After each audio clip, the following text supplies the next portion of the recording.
Right, we are now going to talk about Christopher Nolan getting the deal with Universal and him getting a 90 to 120 day theatrical window for his next film about the making of the atomic bomb. Right. Universal started off this nonsense with the new theatrical window by making it 17 to 30 days or something like that. Yeah. And they've now given him 90 to 120 days.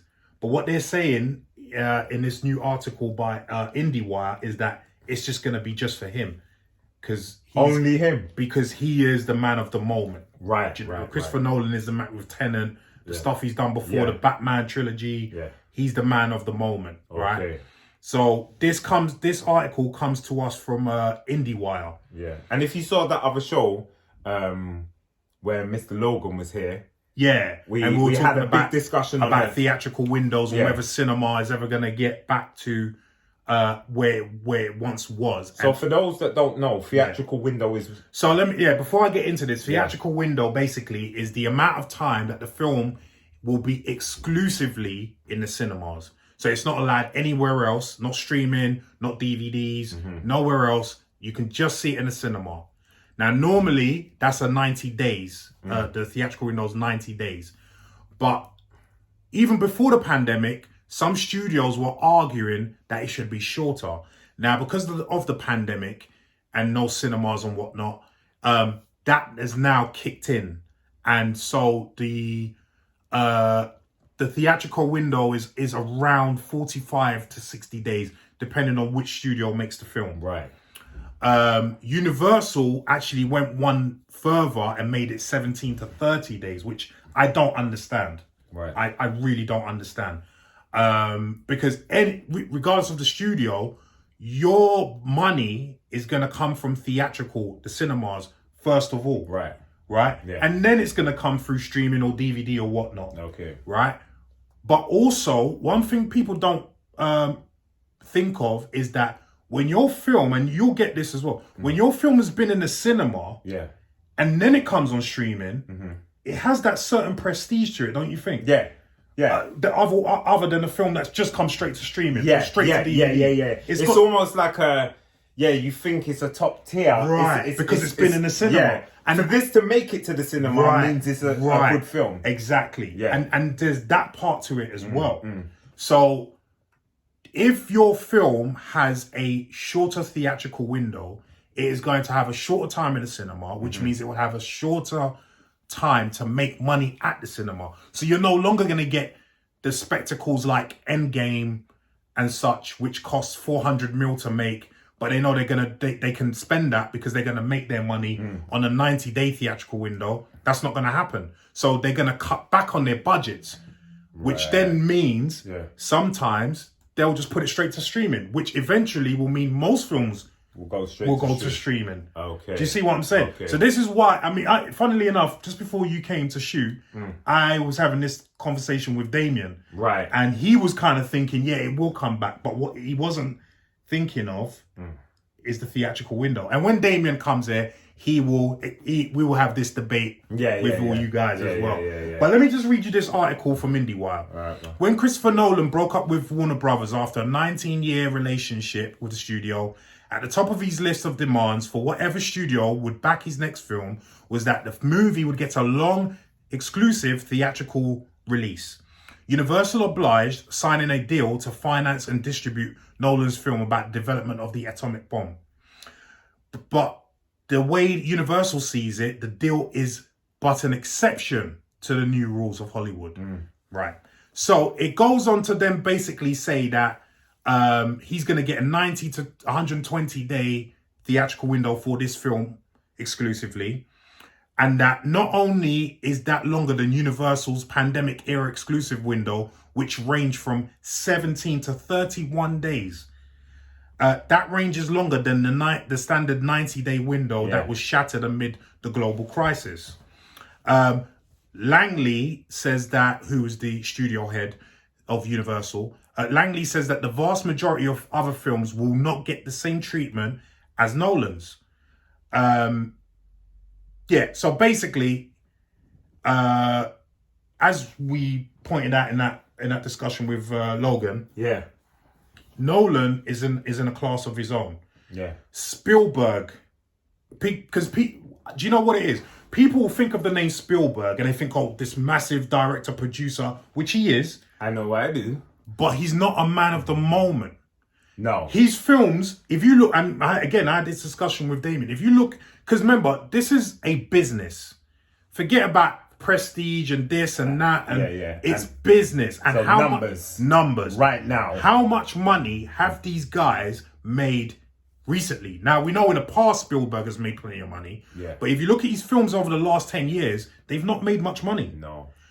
Scorsese was another one that came up with Logan. Scorsese's films do not make money because if you look at his films, they're garnered towards a specific niche audience. They're quite cult, aren't they? Like Scorsese film. Right. Just like my man. They usually Tarantino.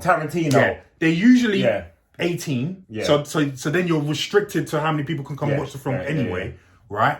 And they're always niche, either gangster or just edgy in general. Slightly arty and slightly strange. So they never make the kind of money that like a Nolan film can make. Furthermore, the proof is in the pudding because if you remember, when he tried to make The Irishman, he wanted 200 mil for it. No studio would back him. Because they know Scorsese's films don't make that kind of money to get a return on their 200 mil. And it's only Netflix who then gave him the money to make. They got money like because that. they got money like that. And they know we have that film forever. So this is what I'm saying. The proof is in the pudding when it comes to all of this. Because no studio would give Scorsese 200 mil. They're like, are you mad? Those kind of budgets are reserved for basically nowadays Marvel films. Because you know you're going to make that money back. You make the money. Do you know what I mean? Minute they see them flicking magazine pages, that's it. Listen, it's the only way, and I'm just telling it as a fact, it's only way, making a Marvel movie was the only way Ryan Coogler as a black man was going to get a $200 million dollar budget, which he got for Black Panther to make that film. If he was making any other film, he would not get 200 million. It's as simple as that. And you know what? I think 200 million was quite cheap in a way. Like I think he done well with the 200 million. But 200 million is not much you can't do with 200 million. I mean, even the bigger spectacles, the only films that cost more than that in the Marvel slate, I think were Infinity War, Endgame, and maybe Civil War. Civil War. But the rest didn't cost up to that. Oh, they didn't? No. They spent a lot of money on because remember, Black Panther there was a lot of anticipation on Black Panther, and there was a lot riding on it. Do you remember how much it made? You don't remember? I don't remember. It made the record. It still has the record for... so not the ensemble films like your Civil War and all the other Avenger films, but for the single character films, it's still got the record, 1.3 mil or 1.3 billion on a 200 million budget. Right. Wow. This is why I predict in a few years, if Ryan Coogler keeps doing his thing, he's also going to join Christopher Nolan in that group. Right. Do you know what I mean? Because he hasn't made many films, but the films that he has made has been gold. A money spinners. So he made Fruitvale Station, fantastic film. He made the first Creed, fantastic film. Then he made Black Panther. Do I need to say any more? Not really. Do you see what I'm saying? He's going to make Black Panther 2. I am anticipating Black Panther 2 because obviously the death of Chadwick Boseman is going to, and they're not going to recast T'Challa. So I want to see how he overcomes that obstacle and whether that film is going to be good or not. But barring that, if he can make that film good, I can see him joining Christopher Nolan in that the big boys club. Seriously. I mean, what do you think about Universal saying that this Christopher Nolan thing is a one-off? It's not going to happen for everyone. What do you think of it? I think I think anything's possible. I think if your record shows, like you said, if I'm making money, you're gonna do it for me. It's just like anything in business. You know, if I go to and say I want a job, how much have you made? I made 6 million. Okay, well the average is like 1-2 million here. Come on in. Yeah. Well, come on in, gentlemen. Like, you know, and it's as simple as that. Yeah, There are always going to be these anomalies. There's going to be anomalies. I'm not going to say there's going to be a club but once in a while, people are just going to say, these are my conditions. And this is my track record. And they would have the clout. That's the CV. You know, how Yeah. much are we going to make from this guy? Okay, give him what he wants. Give him what he wants. You know, it's as simple as that. But you're right. You know, it's only recently when you were saying about Spielberg, and it's like, where have they gone? Precisely. Where have they gone? And see, we were having me and Damien were having this conversation just before you arrived, and it would be good if he was here. We can have this discussion on camera.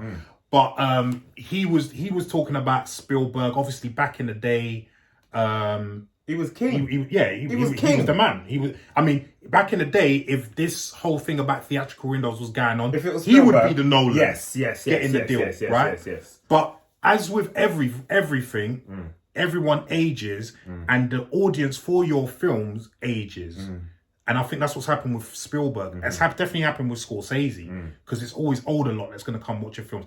And then Damien mentioned that this is the same reason why, even though we love him as an actor, Denzel's no longer a box office draw. And he isn't. There's no film he's been in the past 10 years that has made big box office. Yeah, or high budget. Yeah.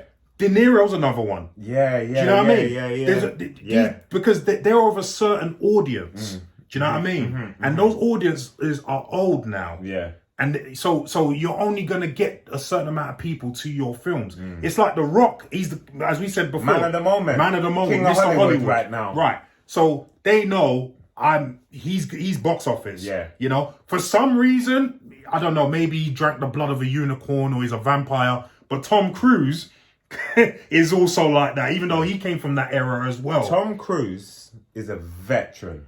You know what? He's a weird guy, but I'm not talking about him as as his proclivities and whatnot. As just as an actor and him keeping himself in shape, he's done a fantastic job.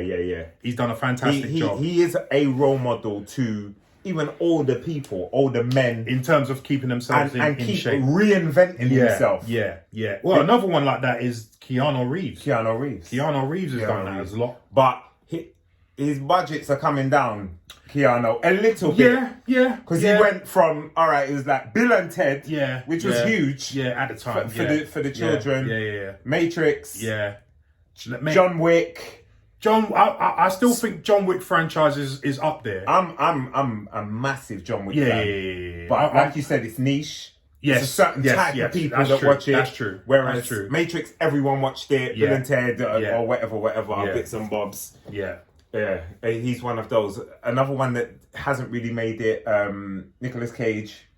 He's fell off big time. He's fell off big time. I loved Nicolas Cage. Don't, I know the film you're going to say, Aircon. I mean, Con Air. Aircon. Air conditioning. Yeah, Con Air. But you know what? I know man from Raising Arizona.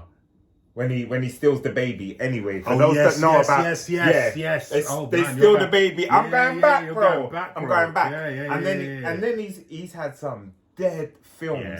I'm talking that look like I was holding the camera. But anyway, I digress. But Tom Cruise has reinvented himself. He's gone from Top Gun, Cocktail, Mission Impossibles. All them things. But the general consensus is, as these guys age, their audience ages, which means that their audience will become less and less and less because they don't cater to the younger fans. So someone like The Rock, for instance, even though he is an older guy, he's near 50. But he does, because of his persona and obviously his look, he caters towards the younger fans.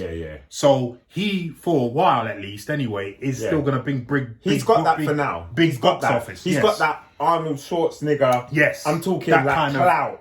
That clout. He used to have, that Arnold used to have back in the day. Can't do no wrong. Can't do no wrong. Or Sylvester Stallone. All of them. So, but Rock, what? Yeah, 10 years, Rock's out of here. Right, exactly. Then there'll be some new blood, you know what I mean? But who's the new blood? Well, hopefully it's us. Oh, yeah. But where are the Denzels of today? This guy, no, but you know what I'm saying, like, no, they're coming up. There's a lot of, and you got to remember, there's still a lot of actors who are in that mid range who are like my man Tom Hardy. Yeah, need I say any more? Yeah, I feel like he's highly underrated. I don't think he's underrated, but do you know what it is about Tom Hardy? He stays out of the limelight. Yeah, he stays out of the limelight. And so you only see him when he's in a film, he's promoting the film, like he's promoting Venom now. You see him all over the place. Once that's done, he goes and does back his into thing. the darkness. And I respect that because, you know what I mean? That's how I would be. Because I just want my quiet family time, do you know what I mean? And done. But, it's. I think that's why people might think he's underrated. But there's loads of guys. There's loads of guys on the way up. Yeah, waiting in the wings, waiting to take. There's William Poulter that starred with Tom Hardy in The Revenant. Oh yeah, he's a young guy. Yeah. Still in his 30s. Yeah, he's made some bangers. I remember he did Detroit. Have you seen Detroit? No. But I know he was in it. I know he played a racist cop. And when I tell you that, because obviously he's got that youngish face still, When I tell you that, he just transcended that part. Yeah. I was hating him by the end of that film. Yeah. I was really hating him. Yeah. But then you look at him. You really believe. But then you'll look at him at something like We Are the Millers. Have you seen that? Yeah. You know what I mean? When he's getting these balls and all that. And he was just turning it. Yeah. Bro, he's True a fan. Wicked actor. Wicked actor. Yeah. Like, I believe him in just like DiCaprio, I believe him in anything that he's in. But you see, you're saying DiCaprio. Yeah. This is what I mean. Robert De Niro in Taxi, for example, one of his first early films. Taxi Driver. Yeah. One of his. So he's been there since then. DiCaprio since he's about 12. Yeah, he's been there, but he's been there. Yeah. So when I say to you, where are they? Yeah. Where is that one? We always knew Robert De Niro was quality. Yeah. We always knew DiCaprio because he's been around for a long time. Because he's been around. But then I've just mentioned Will Poulter. Yeah. Right. I could mention there's Timothy Chalamet. Yeah. Right. Yeah. There's who's considered the new Daniel Day-Lewis. Yeah. Do you know what I mean? But I'm talking to the layman, not movie fans. Yeah. I'm talking people knew about De Niro. Yeah. People knew about De Niro. No, but they only knew about him because he then broke through in a big film. Yeah. And then they started backtracking. Right. You think that's why? That's what I think. That's what I think. Okay. But another guy and a lot of them seem to be British as well, Stephen Graham. People sleep on Stephen. Now, see, I will say he's underrated. Very. I would say he's underrated. Very. No, he's truly underrated. The characters that he can pull off. Bro, even just watching him in The Irishman. Yeah. I'm like, whoa. But actually, there's a funny story to The Irishman, right? So apparently Joe Pesci came up to him when I was shooting The Irishman, right? Yeah. And because the guy Stephen Graham was playing, Tony Pro, was a real gangster, obviously, and he actually was friends with Joe Pesci. Joe Pesci, Joe Pesci is a dangerous man, you know.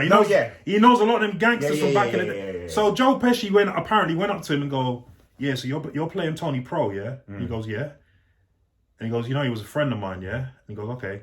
And he goes, make sure you do a good job. And he just walked away. Oh. And Stephen Graham said, like, he had chills when... Yeah, of course. Of course. Joe Pesci, are you mad? I love Joe Pesci as well. Man went from Home Alone to Goodfellas. Yeah. Like, and Casino. Like, the way he could turn it on. Yeah. The way he could turn it on. Man. And remember, he had a long hiatus. Yeah. Before he came back for Irishman. Yeah, he did. And he didn't miss a beat. No. Didn't miss a beat. No. You know what I mean? Veteran. Yeah. He's another one of those. He's another one of those. But we have guys like that on the radar. I think there's a lot of guys. I mean, even the guy that we mentioned, Ashton Sanders, is going to be playing Bobby Brown. I think he's one. He's one, definitely. You're right. Because You know, remember I told you that he's doing the work. And he's picking the right films. I told you, I didn't realise he was in Judas and the Black Messiah. Yeah. He had a really good part in that, man. Yeah. So I think he's definitely one on the way The up. Wu-Tang trilogy. Yeah. Definitely. Yeah, 100%. And then maybe us, you know what I mean? You know what I mean? You never know. One day. But generally, I mean, we've gone off at a tangent now, but like, generally speaking, what do you think of this whole Christopher Nolan getting the 90 to 120 day theatrical window exclusively for himself? Do you think other directors to come could get that? We personally think Ryan Coogler could get that very soon. There could be others. Who do you think could get it? Or you just don't give a shit. Just say it. I don't give a shit.